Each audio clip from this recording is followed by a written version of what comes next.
الرحمن الرحيم. الحمد لله رب العالمين، والعاقبة للمتقين، والصلاة والسلام على خير خلقه محمد وعلى آله وأصحابه أجمعين. كتاب السلام. دا كتاب د سلام په بیان کې دی. باب فضل السلام والأمر بإفشائه. دا باب د سلام اچولو او د دې عام کولو په فضیلت کې دی. افشا خورول، عام کول د دې په فضیلت کې دی. نو دا باب چې دی په دې باره کې امام نووي رحمه الله وضع کړی چې رسول الله مبارک صلی الله علیه وسلم مونږ تاسو ته په دې کې حکم کړی چې دغه سلام تاسو خور کړئ، او سلام اچول ډیر ښه صفت دی. که یو کس غواړي چې بل سره مینه محبت پیدا شي نو سلام دی واچي. او صحابه کرام په دې کې براشي چې هغوی به دې لپاره بازار ته وتل، لکه عبدالله بن عمر رضی الله عنهما مبارکه چې خلکو باندې سلام زه واچوم او په دې باندې نیکي زه وګټم. نن سبا زموږ معاشره داسې ده چې ښه به یې پیژني، په هغه سلام نشته، نو ناپېژندل خو پرېږده، په هغه څوک سلام اچوي. نو دلته به حدیث مبارک کې راشي که پیژني او که نه پیژني نو په هغه باندې به ته څه شی کې سلام به اچوي. نو سلام یو ښه صفت دی. دا سلام د حضرت آدم علیه السلام نوالي تر دغه وخته پورې ټولو باندې دا پکار ده چې سلام واچي، یعنی هغه وخت نه دا شروع شوی دی. بهرحال قال الله تعالی، الله رب العزت فرمایي: یا ایها الذین آمنوا، ای هغه کسانو چې ایمان مو وروړی، لا تدخلوا مه داخلیږئ بیوتن کورونو ته، غیر بیوتکم غیر د کورونو خپلونه، حتی تستأنسوا تر هغه وخته پورې چې تاسو یعنی اجازت حاصل کړئ، وتسلموا او سلام وایي او سلام کوي علی اهلها په اهل د هغه کور باندې. نو په دې آیت مبارک کې مؤمنانو ته خطاب دی. اگر که دلته خطاب سړو ته دی، خو لیکن دغه خطاب چې دی دغه عام دی، یعنی که زنانه وي او که نارینه وي نو هغه ته څه شی پکار ده چې هغه څه شی وکړي، سلام دی واچي. نو که څوک کور ته داخلیږي باید څه شی وکړي، اول دې پوښتنه وکړي، حتی تستأنسوا وتسلموا علی اهلها، اجازت دی واخلي، او دویم سلام دی واچي. وقال تعالی، بل ځکه الله رب العزت فرمایي: فاذا دخلتم بیوتا فسلموا علی انفسکم، کله چې داخلیږئ تاسې بیوتن کورونو ته، فسلموا نو سلام اچوئ علی انفسکم په خلکو خپلو باندې، تحیتا یعنی خیر دعا پې وایي، من عند الله د طرفه نه الله، مبارکتا یعنی برکتناکه، طیبتا پاکه. نو آیت مبارکه مطلب دا دی چې کله کور ته داخلیږئ نو په کور والا باندې څه شی کوئ، سلام اچوئ. نو په دې سره چې دی په کور کې برکت نازلیږي. نو سلام اچول چې دی دا د الله جل شانه ته طرف نه تحفه ده. څه شی ده؟ دا تحفه ده.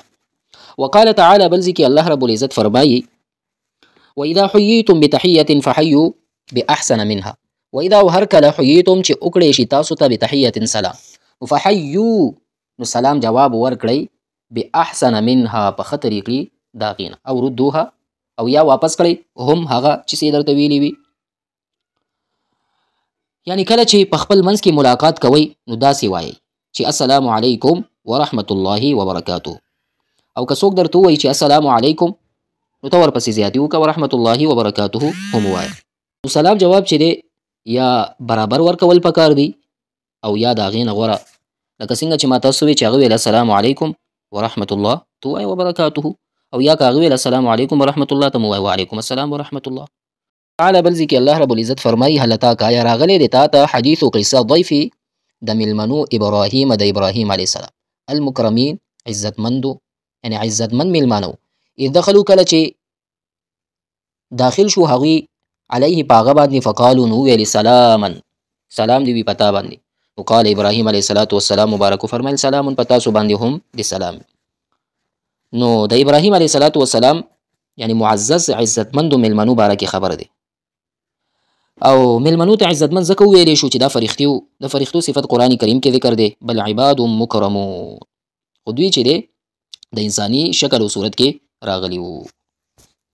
نو ابراهیم علیه السلام د فرښتو سلام ډیر ښه جواب ورکو، فقال سلام، قال سلام، فرښتې وی سلاما، نو د دې په جواب کې ابراهیم علیه السلام مبارک مو چې سلام. نو بهرحال همدغه رنګ په دې کې اوس حدیث مبارکه چې دی هغه وعن عبد الله بن عمرو بن العاص رضی الله عنهما ان رجلا سأل رسول الله صلى الله عليه وسلم اي الاسلام خير، قال تطعم الطعام وتقرأ السلام على من عرفت ومن لم تعرف، متفق عليه.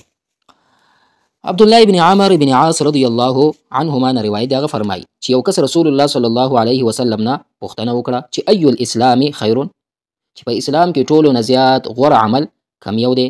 قال رسول الله مبارک صلی الله علیه وسلم او فرمایل چې تطعم الطعام، چې خلکو ته ډوډۍ ورکړي دا عمل، او تقرأ السلام، او دویم دغه عمل چې په هر چا باندې سلام اچول، یعنی وتقرأ السلام سلام اچول علی من په هغه چا باندې عرفته چې تی پیژني ومن لم تعرف او کنه پیژني، متفق علیه. نو نبی اکرم صلی الله علیه وسلم وفرمایل چې دا عمل بهتر دی چې خلکو ته ډوډۍ ورکړي او په هر هغه چا باندې سلام وایي چې کم کته پیژني او کنه پیژني، نو دغه غوره عمل دی. نو ټولو نه غوره عمل همدغه دی. نو د مناسبت د باب سره همدغه خبره ده، یعنی سلام اچول دا غوره عمل دی. وعن ابي هريره رضی الله عنه، ابو هريره رضی الله عنه مبارک روایت کوي عن النبي صلى الله عليه وسلم لما خلق الله آدم صلى الله عليه وسلم قال اذهب فسلم على اولئك نفر من الملائكه جلوس. ابو هريره رضی الله عنه مبارک نه روایت ده فرمایي چې کله آدم علیه السلام، کله چې الله رب العزت آدم علیه السلام مبارک پیدا کو، نو قال ورته او فرمایل چې اذهب لارشه فسلم سلام واچو على اولئک په دغه نفر من الملائکه جلوس، یعنی دغه فرښتې چې ناس دي په دغه باندې تاسو شی وکا سلام واچو. نو لما خلق الله آدم صلی الله علیه، کله چې الله رب العزت پیدا کړو آدم علیه السلام، حکم ورته وکړو چې په دغه فرښتو یعنی چې دا کم ناس دي په دې باندې تاسو شی وکا سلام واچو. فاستمع ما يحيونك، او غوږ کېده، غوږ ورته کېده چې هغې تا ته څه جواب درکوي.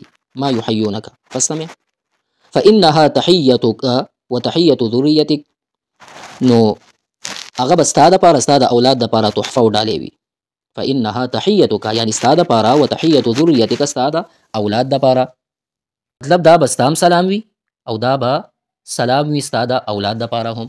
فقال السلام علیکم، الصلاة والسلام ورته السلام علیکم ویلي. نو فقالو، نو فرښتو ورته په جواب کې ویلي چې السلام علیک ورحمة الله. نو فزادوه ورحمة الله، نو فرښتو لفظ د ورحمة الله دا یې زیات که.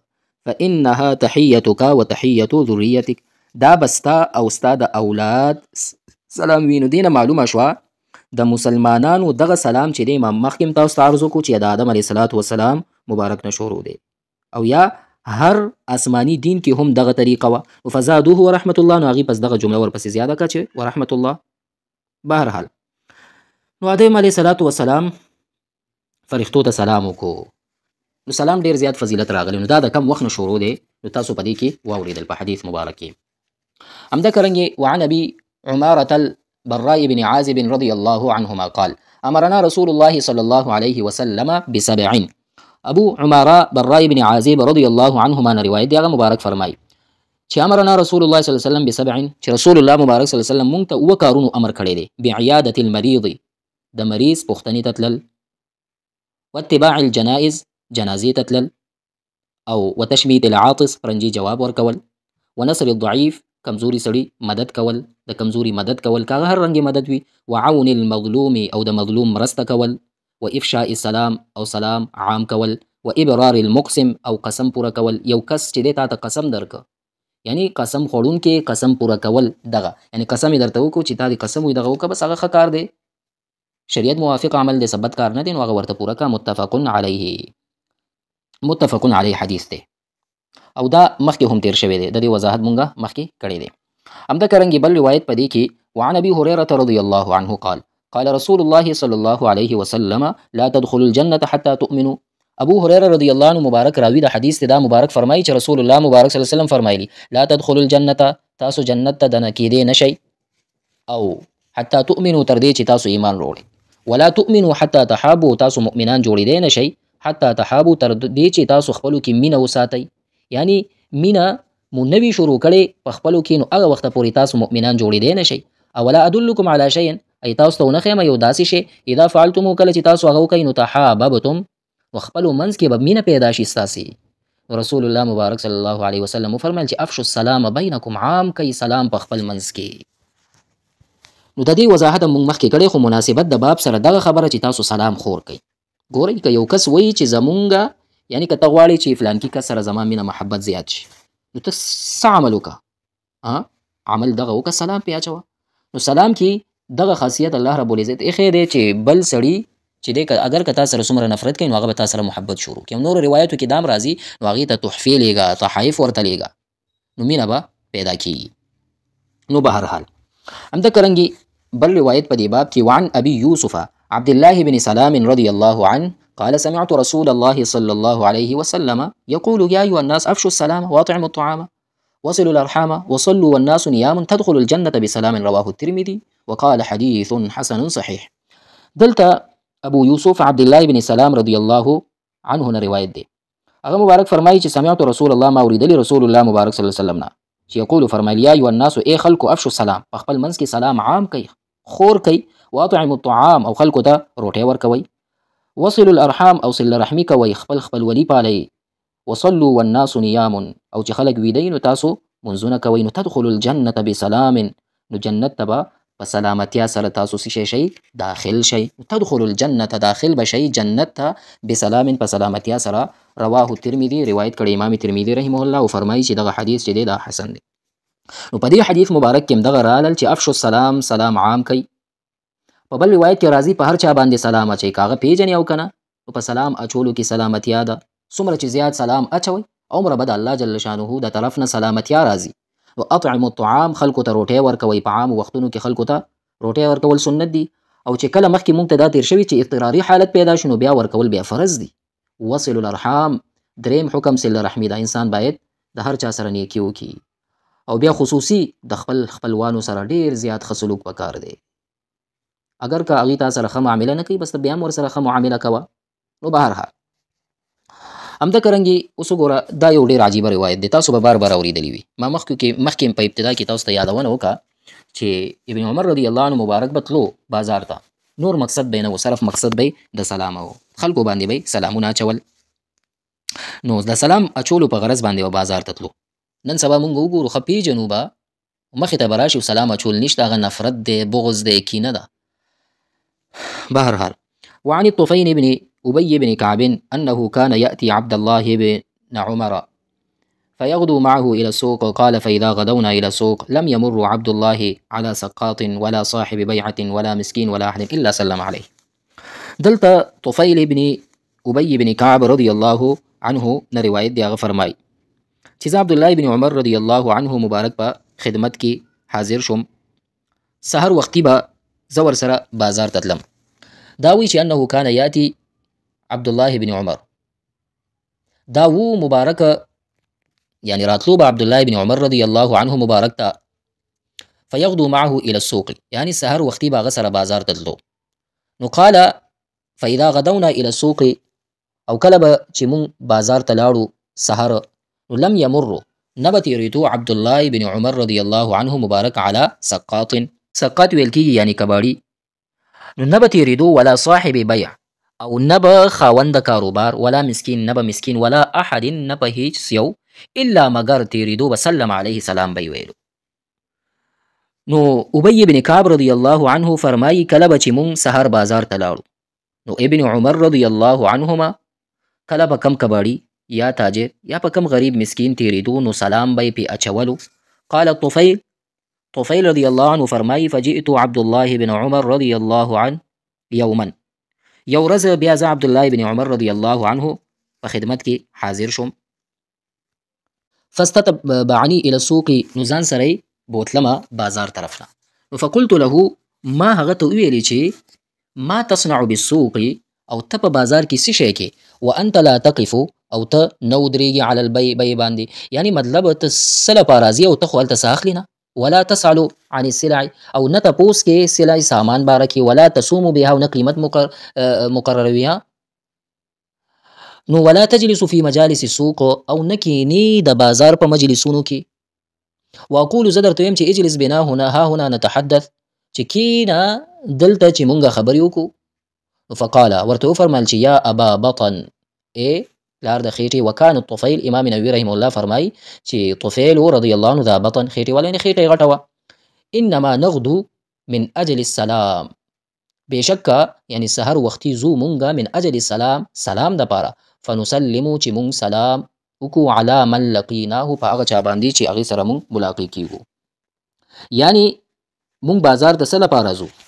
مونږ دې دپاره ځو چې سلام اچولو دپاره مونږ په هغه چا باندې سلام اچو کوم کس چې زمونږ سره میلاو شي. نو دلته چې تاسو وګورئ چې غدونا الی السوق یعنی سحر وختي بازار ته تلل، لیکن مطلقا د تلو دپاره دغه الفاظ استعمالي. نو په دې حدیث مبارک کې چې دلته دا لفظ استعمال شوی دی، یعنی مطلب دوی به چې کله بازار ته تلل، نو په دې حدیث کې ابن عمر رضی الله عنه مبارک د سلام افشا کولو جذبه بیان شوې ده چې رسول الله مبارک صلی الله علیه وسلم دغه حکم کړی چې تاسو سلام عام کړئ، نو دوی به څومره عمل کولو بازار ته به هم دې دپاره بتلو. او په دې حدیث مبارک کې یو بل خبر راغلی چې یا ابا بطن، یعنی مطلب ای خېټې والا پلاره. نو طفیل رضی الله عنه مبارک خېټه غټه وه، نو ځکه ابن عمر رضی الله عنه ورته ابا بطن ویل. نو دې نه معلومه شوه چې یو کس کې هغه صفت وي نو ته ویلی شي دا په هغه وخت کې ورته ویلی شي چې کله درنه خفه کېږي نه. نو دا ویل پکار دی خو په دې شرط چې خفه کېږي نه، او که خفه کېدو نو بیا به ورته نه وې. بعضې ملګري وي هغه په څه خبره باندې خفه کېږي نو بیا ورته ویل نه دي پکار، دوی نه خفه کېده نو ځکه یې ورته داسې وفرمایل. نو د دې ټول احادیثو نه مونږ او تاسو ته دا فهمیږي چې سلام اچوئ یو بل باندې، په دې باندې مینه محبت زیاتېږي. نو سلام چې دی د حضرت آدم علیه السلام مبارک نه دا شروع شوی دی، او چې غوره عمل هم دقه سلام دی. که نور نیکي نه کېږي نو په دې باندې نه ستاسو پیسه لګي او نه هم پې سټمنا ضایع کېږي. نو دا ډېر یو ښه عمل دی، ښه صفت دی. والله رب العزت دې مونږ او تاسو ته د عمل کولو توفیق راکړي. وصلی الله تعالی علی حبیبه محمد وعلى آله وصحبه اجمعین.